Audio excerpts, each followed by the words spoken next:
Always true. We ask the questions. What is needed in the world? Is that going to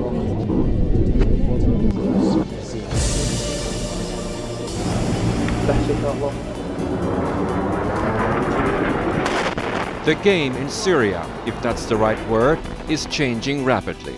After 4.5 years of failed Western-backed efforts to remove the Assad regime, millions of people fleeing the conflict, 250,000 dead, and just as world leaders were assembling at the United Nations last week, the battleground in the Middle East shifted, suddenly and deliberately. In a dramatic move, Russia increased its military presence in the country and then launched a fierce bombing campaign against groups opposed to the regime. On top of it, there is speculation of a ground assault as well. It all happened so swiftly, many are wondering if Russia's leader Putin is outmaneuvering those who are trying to push the Syrian president out of power.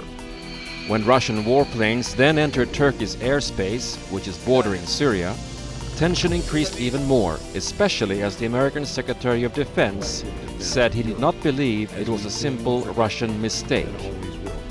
It demonstrated clearly the potential for a big power confrontation inherent in the Syrian conflict.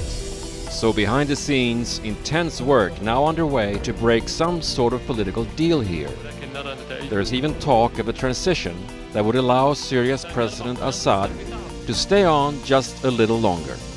From the American and European side, these efforts involve many players. They include US Secretary of State John Kerry, the European Union's Foreign Policy Chief Federica Mogherini, and from the UK, Prime Minister David Cameron.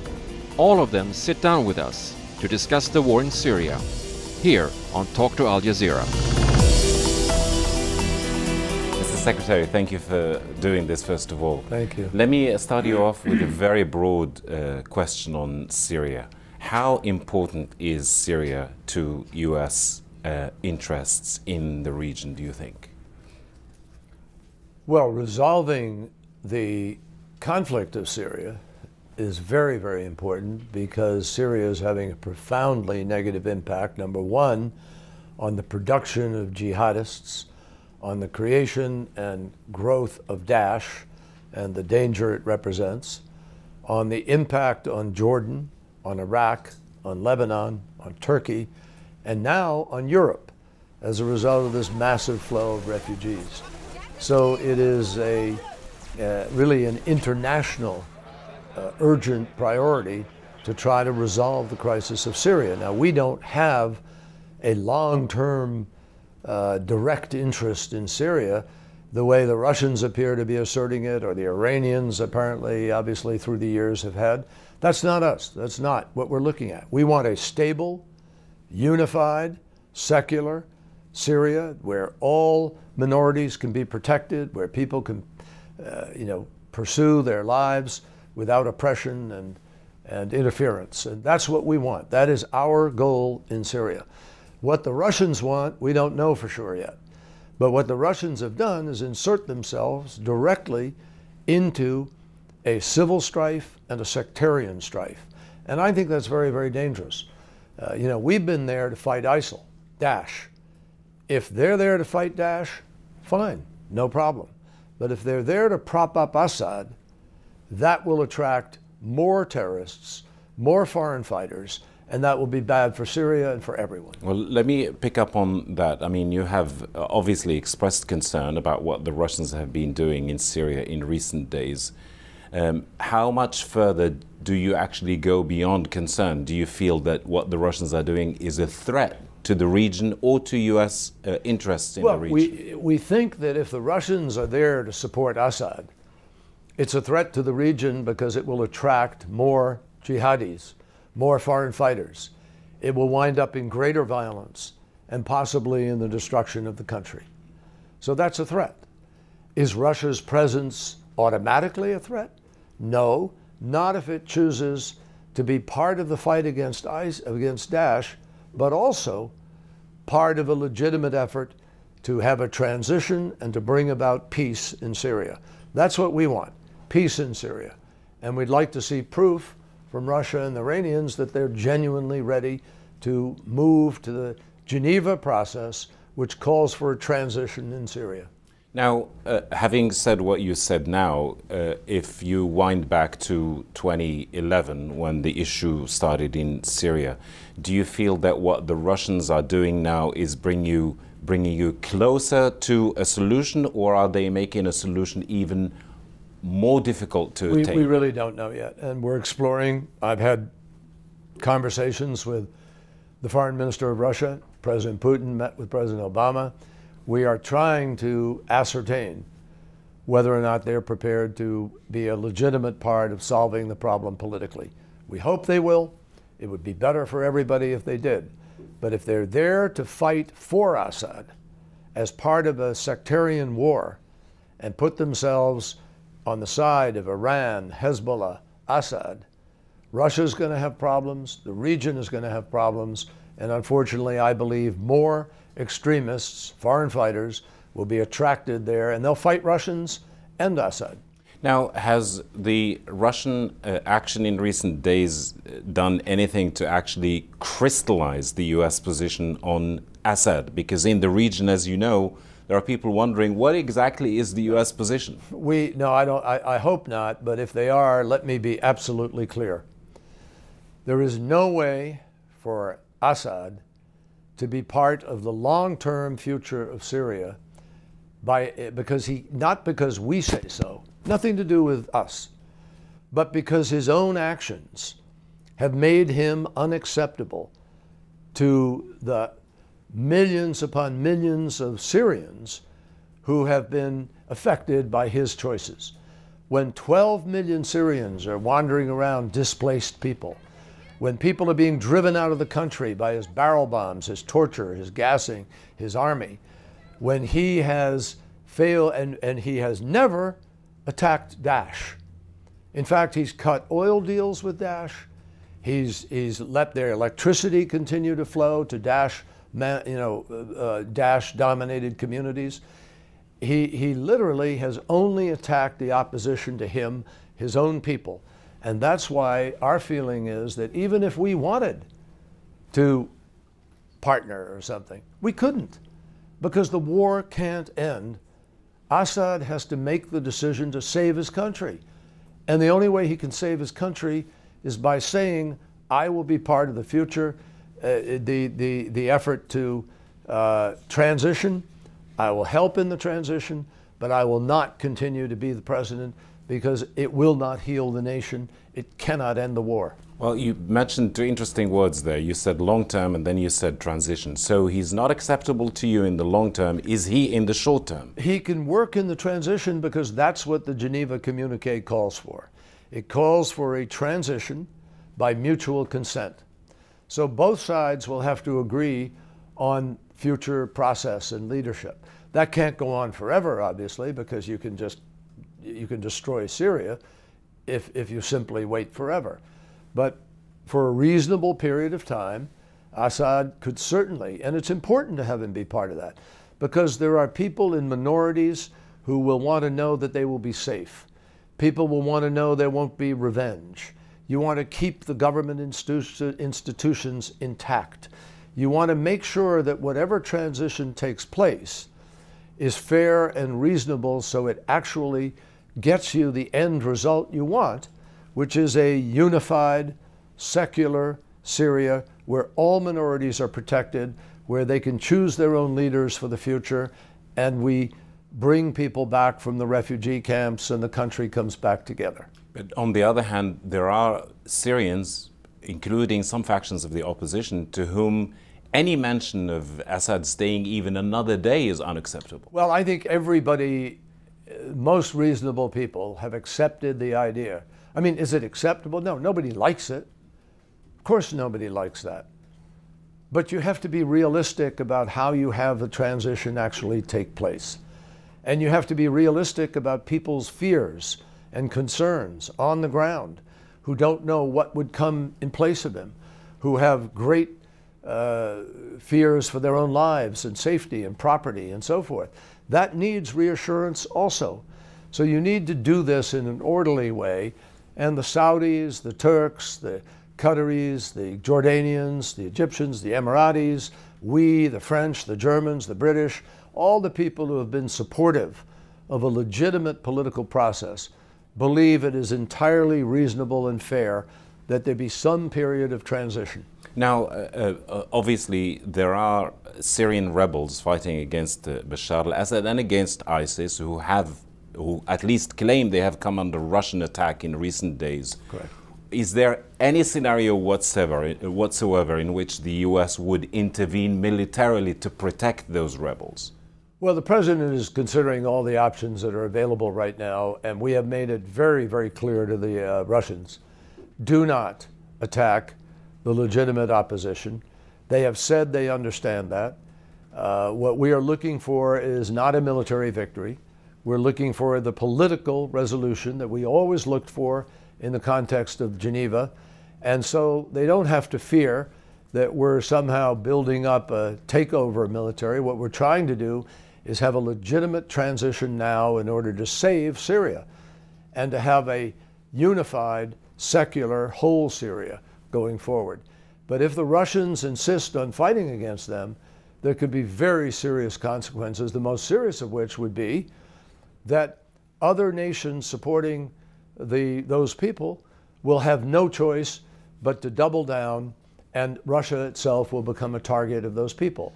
And that's why I say what they've done, if they're not there to actually fight Daesh, is very dangerous for the long term. Now, the Russians are doing what they're doing in Syria. We heard some pronouncements from Baghdad, from Prime Minister al-Abadi, talking about perhaps welcoming Russian action against ISIS in Iraq as well.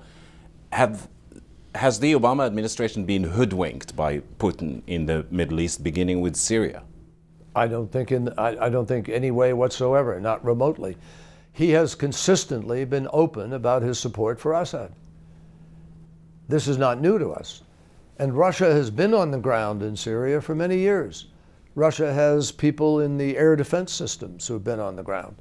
Russia has used the port of Tartus for many, many years. So this isn't new. It's just at a higher level. But what they've come in to do, they say, is to fight against Daesh, and we will put that to the test. If they are there to fight and support Assad principally, and that's the reason for this, as I said, I believe it's a very dangerous decision, and it will destroy Syria because it will attract more fighters. And then, unless you have the political solution, it'd be very hard to put Syria back together again.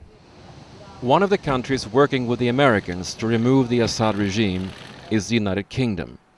And they're getting more involved. Last month, their Prime Minister, David Cameron, authorized drone strikes inside the country against what he described as individuals plotting attacks against the UK. Syria. We hear a lot about the losses that Bashar al-Assad has been suffering on the ground, but at the same time we hear the leaders of big countries like yourself saying that now you think that he could stay at least temporarily. That doesn't add up, or does it?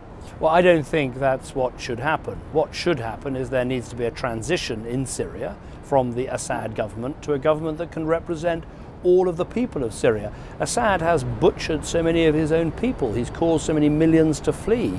We need someone who can represent all of Syria, Alawite, Sunni, Christian, Kurd, all of Syria. And that's what needs to happen. Now, obviously that requires a process and a process of transition, but we should be clear about the end goal. A Syria free from ISIL and a Syria free from Assad. That is in Syria's interest, the neighboring states' interests, but also the interests of the whole world. In terms of wanting him to step down tomorrow, next week, next month, whenever, that's something that's been said and reiterated over and over again since 2011.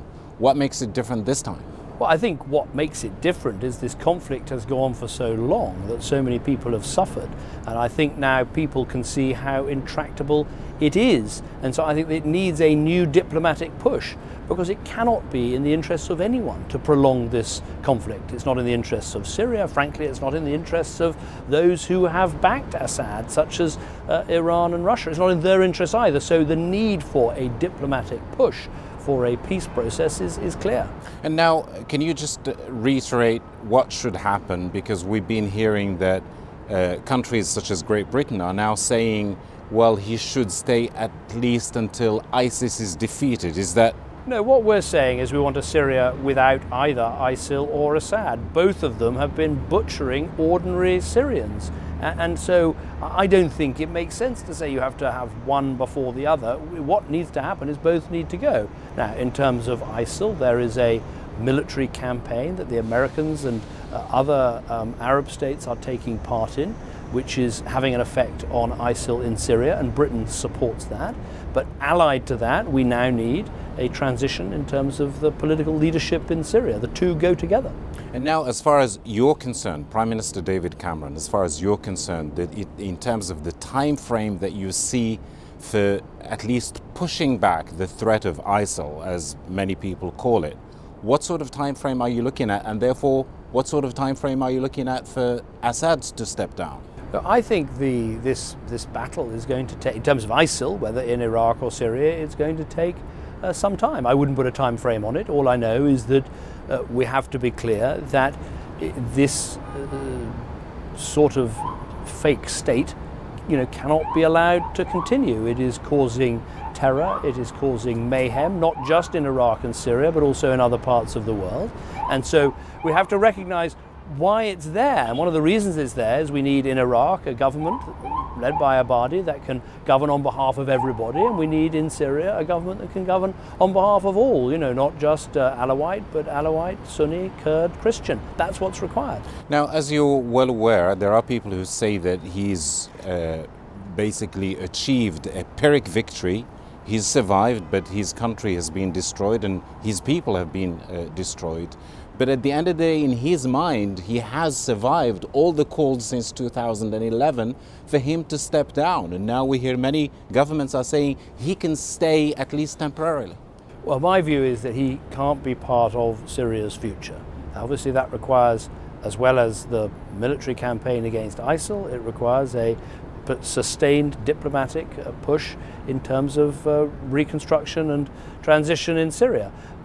It's not for me to say what the time frames are or the modalities are. It's for me to say that's what we support, a Syria without Assad and without ISIL. That is going to be the key to peace and stability in the region. The flow of Syrian refugees is known to all.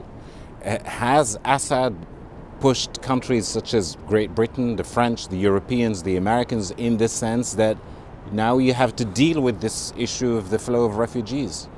Well, our position hasn't changed. I mean, Britain was one of the leading funders of Syrian refugee camps in Jordan, of Syrian refugees in Lebanon or in Turkey, or indeed supporting Syrians in their own country who are being oppressed by Assad. We've been doing that every year for the last 4 years, and that hasn't changed. And every year for the last 4 years, we've been saying that Assad needs to go. So our position hasn't changed.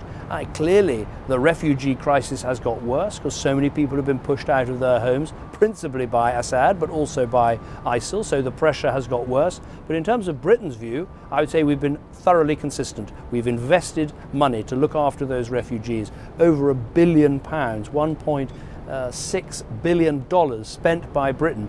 10 times as much as some other countries our size in Europe we have spent looking after those refugees because we care desperately about what happens to them and their families, and we want them to have the chance one day to go home. And that's why we've been utterly consistent as well that Assad cannot play a part in the future of Syria. Even if there was some compromise someone wanted to do, he would never be accepted by the Syrian people. The Russian military advance in Syria may have taken many by surprise, and critics point out that so far fairly few ISIL targets seem to have been hit. The country's president, Vladimir Putin, described the motivations behind the Russian attacks in Syria when he spoke at the United Nations last week. It seems, however, that far from learning from others' mistakes, everyone just keeps repeating them. And so the export of revolutions, this time of so-called democratic ones, continues. The ranks of radicals are being joined by the members of the so-called moderate Syrian opposition, supported by the Western countries. First, they are armed and trained, and then they defect to the Islamic State. Having established a foothold in Iraq and Syria, the Islamic State has begun to actively expand to other regions. It is seeking dominance in the Islamic world, and its plans go further than that. The situation is more than dangerous. In these circumstances, it is hypocritical and irresponsible to make loud declarations about the threat of international terrorism while turning a blind eye to the channels of financing and supporting terrorists, including the proceeds of drug trafficking and illicit trade in oil and arms. It would be equally irresponsible to try to manipulate extremist groups and place them at one's service in order to achieve one's own political goals in the hope of dealing with them, or in other words, liquidating them later. To get a more precise idea of who exactly the Russians considered targets, our diplomatic editor James Bass asked for a clarification from the Foreign Minister Sergei Lavrov. In addition to ISIL, which specific groups in Syria do you believe to be terrorists? If it looks like a terrorist, if it acts like a terrorist, if it walks like a terrorist, if it fights like a terrorist, it's a terrorist, right? The representatives of the coalition command have always been saying that their targets are ISIL, al-Nusra and other terrorist groups. This is basically our position as well. We see eye to eye with the coalition on this one. Saddam Hussein, hanged. Is Iraq a better place, a safer place? Gaddafi, murdered in front of the viewers. Is Libya a better place? Now we're demonizing Assad. Can we try to draw lessons, What Lavrov is referring to, of course, was the downfall of the Libyan regime, which came after NATO attacks there. One of the countries involved in that campaign was Italy. And it is now a former Italian foreign minister, Federica Mogherini, who is now foreign policy chief for the European Union. In that capacity, she is now involved in efforts to broker a political deal on Syria, just like she was part of the nuclear negotiations with Iran. She seems to think the Iran deal will help. We have to accelerate and invest seriously on the political solution to the war in Syria. It's now 4 years and a half the war is going on. Assad is still there, Daesh is still there, and everybody says there is not a purely military response that will lead to a solution. We need a political solution. What does it mean? It means that we cannot live of illusions, that we could open spaces for security in the middle of a civil war and an entity like Daesh operating in the country. We have to find a way of seriously starting the political transition in Syria and unite forces against Daesh. This will require not only Syrian actors to come together, but also regional actors and international powers to share the same agenda. This is what we are trying to build also here in New York in these days. Can I ask you about that transition, though? Because the sticking point is clear. It's the role of President Assad and those around him. Some now are floating the idea, and we've heard it a little bit from the US and from the UK, that just perhaps President Assad could stay on for the first stage of transition. Is that a view you agree with? I believe the main point is not how many months he will stay. Also because, while we discuss these things, he has been staying for 4 years and a half. The real point is to put in place, to start a process leading to a transition. The transition that, as decided previously, as foreseen by the UN system, has to be a Syrian-led transition, supported by an international and regional framework. The real point is to make this process happen, not discussing among ourselves how many months this will going to take or this will going to be taking. The real point is to starting a process for real, which is not something that has happened in the last 4 years and a half. And for this we need, as I was saying, to put together the regional framework that can make the relevant influences within Syria to have the actors coming together on this transition agenda. And when I say regional actors, I say the Gulf countries and Saudi Arabia, first of all. I say Iran, especially after the nuclear deal we have done. I'm talking about this with Zarif and also with Rouhani in these days, and Turkey. Thank you for talking to Al Jazeera. Thank you.